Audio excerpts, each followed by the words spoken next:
Hello, folks. Stone Dog here. I've been following this debate of Rabbit Ape and venomfangx. I actually posted a little bit on his. I didn't quite get into this on it. I didn't really have time. I just kind of felt like stopping. And this isn't going to be something actually as a response to anything, but more of just an observation. And I'm going to go ahead and, for one of the few times I've ever done this, I'm going to try to, if I can. Get it? Okay, there. Ooh, the infinity. No, actually, let's go ahead and watch this and then see what's going on. Now, let me get the. Quite looking at the same evidence because you seem to be misunderstanding the significance of the retroviruses here. All right, now if our genome, okay, it's just a list of characters, so we can say it starts at the beginning over here, and, A, G, C, C, C, C, A, G, da, da, da, da, da, and there's about 3 billion characters in the human genome. Now, most of the DNA in our genome is non-coding. It's irrelevant in regards to building our bodies. It's not read. It would be similar to, if I had a computer program and I'm writing lines of code, and I've got line 1 that says this, and line 2 that says this, and if I've got lines of code and, line 1 executes, line 2 executes, line 3 says to go to line 5, the program itself, when it runs, never looks at line 4 right there. Most of the DNA isn't used in building a body. Now, the way an endogenous retrovirus works is it's essentially what you end up with is a little piece of DNA, okay, and obviously this is not to scale. So the important part here is, okay, this little bit of DNA, it can insert itself essentially randomly anywhere into the host. So, if we've got, so if you've got the human species over here, chimpanzee species over here, essentially what your interpretation of the evidence, you're saying that, the virus infects humans, virus separately infects chimpanzees over here. If this is a human genome, and this is a chimpanzee genome here, there's a 1 in, 2 billion chance or whatever that, retrovirus is going to insert over here.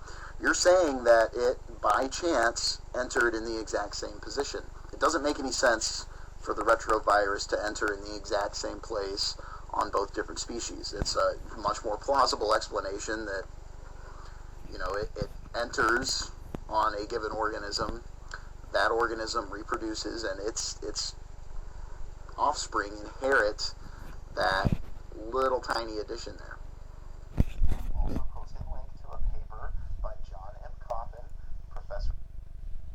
All right, now let's get to venomfang's response to that. And sorry for the crappy way I'm having to do this. I don't really have that great equipment with me at the moment.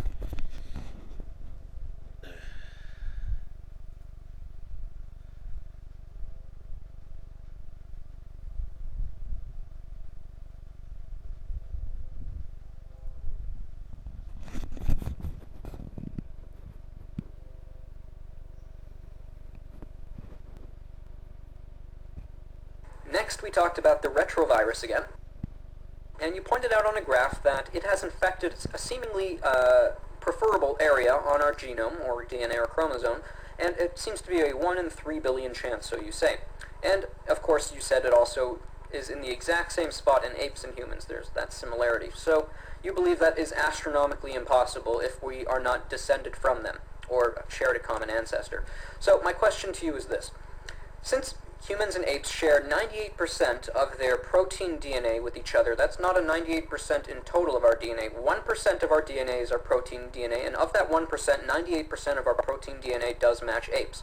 So my question to you, and because of that similarity there, could it be that this virus would then infect us in the same manner? Is there any other variables that we're not taking into account? Another question I just thought of. Would you throw all your eggs in one basket over this virus thing? Let's say there was no other, let's say the theory of evolution didn't even exist, and you just came upon this little piece of evidence. Would you then invent the theory of evolution just based on that? Is there any other way of explaining it? That's just my question to you, because it is unscientific to throw all your eggs in one basket over one tiny theory that actually doesn't prove what you're trying to prove. It just proves we've been infected in the same way. You say the astronomical odds are astronomical, but that doesn't mean impossible. You asked me, why do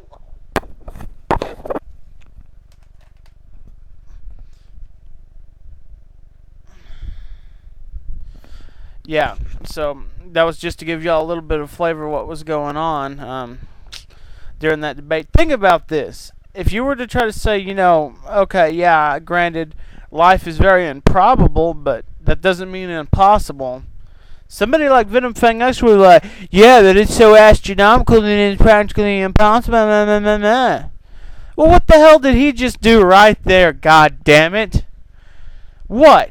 Exactly. If anyone has the brains to think about that, he basically said, well, just because they're astronomical doesn't mean they're impossible. Well, what the hell have we been saying about life in the first place originating? You jack off, man.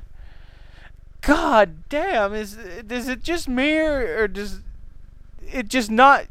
Is he just not getting any of this? It's that the Bible is absolutely 100% correct, and anything that goes against that is wrong, no matter what the evidence for, no matter what. It can't be wrong. It's the Bible. Oh, wait, yeah, he's a Christian. That's how they think. Anyway, I just thought about that and wanted to let y'all see that. I'm sure most of you, they'll probably seen those, but just think about that. He's claiming that even though it's improbable, it's not impossible. The same way we claim that just because life is improbable doesn't mean it's impossible to start on its own. But he's saying, no, it's too when they talk about life, they say, no, that's too improbable. It has to have a creator. Well, how about this? You could say the same thing. It's too improbable to see any other way except that we had a common ancestor with a chimpanzee. Otherwise, we wouldn't have that virus in the same damn spot.